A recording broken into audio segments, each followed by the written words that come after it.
Paulit-ulit ko rin tinatanong yung sarili ko ngayon eh. Ano niya nagawang iwan kami? Nabaril na si Mama at ngayon wala na. Ano hindi man lang niya inintindi yung pamilya niya?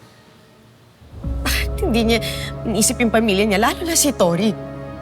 Kanina ko pa iniisip to, Leon. Kanina ko pa kinukulta yung utak mo. Paano ko sasabihin to sa anak ko? Paano ko i-explain kay Tori na inabando na kami ng daddy niya? Christy.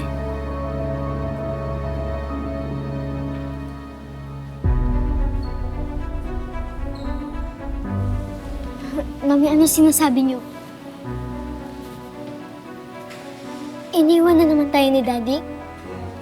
Umalis na naman siya kasama si Junior?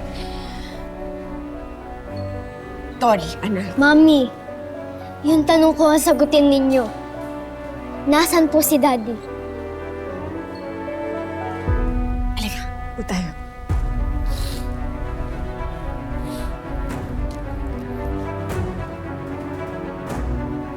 Anak, I'm really sorry.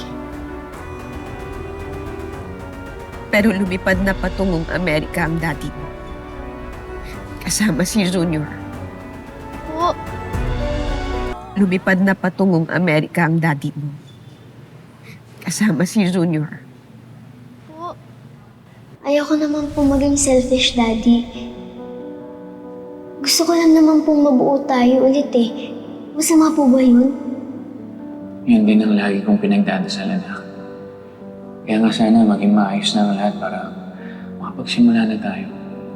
Isang buong pamilya. Pero paano tayo, Mami? Aalis na lang siya? Eh, hindi po ba siya tumawag? Hindi po ba kayo nag-usap? Did he even say goodbye?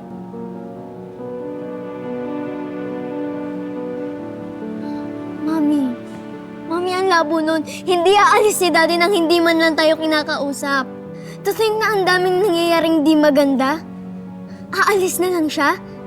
Talaga bang iiwan na lang niya tayo? Anong sense nun, Mami? Anak, I'm sorry. I'm really, really sorry. Sana hawak ko rin lahat ng kasagutan. Pero hindi ko kasi talaga maintindihan ng daddy mo ngayon kung paano niya ito nagawa eh.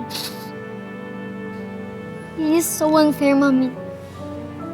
How can he do this to us? Mami, wala na si Lola. Ngayon wala na rin si Daddy.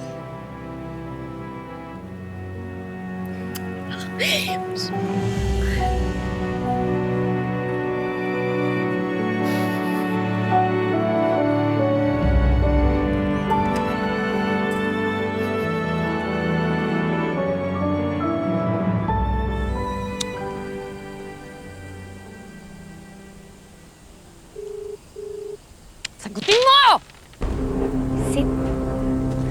Hoy! Ano ba? Tumigil ka nga. Ayaw sagutin eh. Sino ba kasi ang tinatawagan mo? Kanina ka pa dyan. Kasi ayaw mo sagutin. Buwisit. Baka ayaw kang kausapin. Eh, tarantado ka pala eh, no? Ba't ka nakikialam dito, ha? Tauhan ka lang dito. Utusan ka.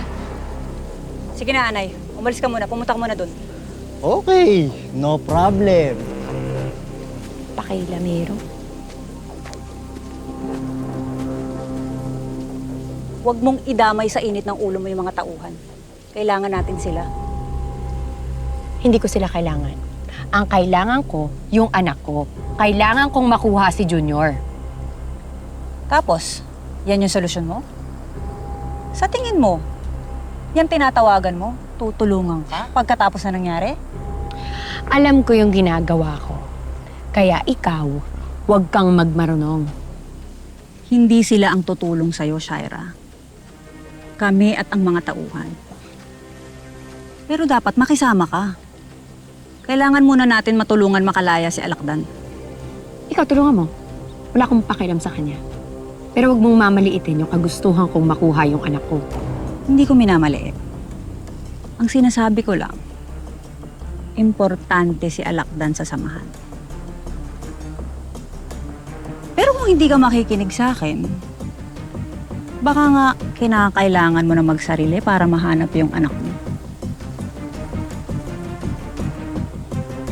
Kakayanin mo ba? Ha?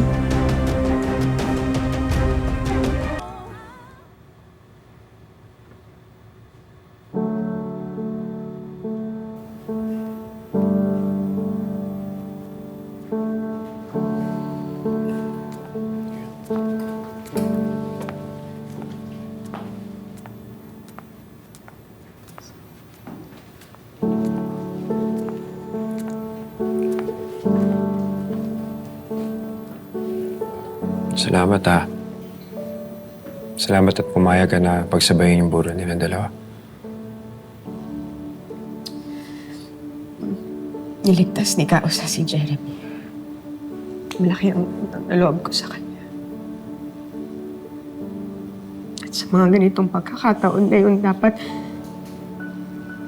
maging isa tayo bilang pamilya.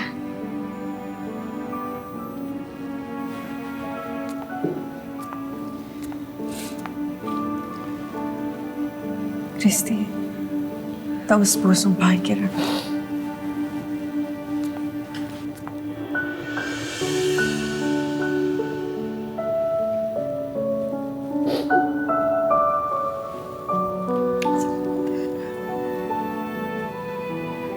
Kung sana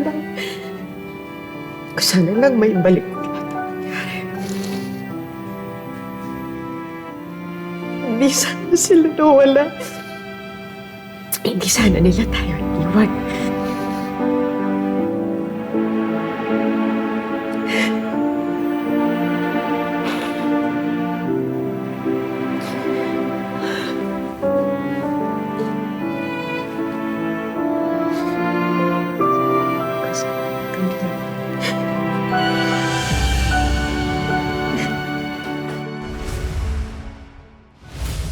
Hindi naman nasayang yung pagkamatay nila.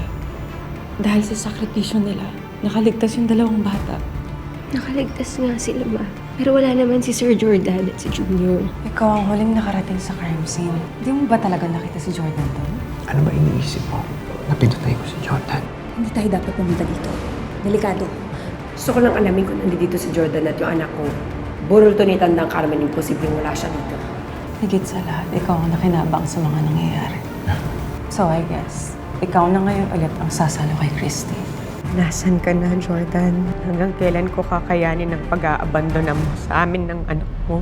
Sumama ka na kaya dyan sa atribida mo nanay, Christy. Magsama na kaya kayo sa impyerno.